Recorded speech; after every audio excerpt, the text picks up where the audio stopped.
আছাড় দিতে শুরু করলেন। আছাড় দিতে দিতে একজনের কপাল ফেটে ফেটে সমানে রক্ত ঝরঝর করে পড়ছে। আমরা মানে কি বলবো, মানে আমার আর ভাষা নাই। আমি যে কথা বলবো, আমার সেই কথা মনে হইলে পরে এখনো বুকটা ভেঙে যায়, এখনো নয়নের জল আসে।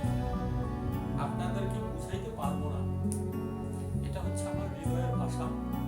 তখন আমরা সবাই মিলে সেখানে কান্নাকাটি শুরু করে দিলাম যে প্রভু আমাদের কিন্তু জল দাও, আমাদেরকে বাঁচার একটা ব্যবস্থা করে দাও।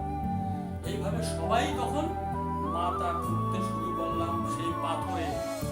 10 মিনিট পার হলো না, সেখানে ঘাম হয়ে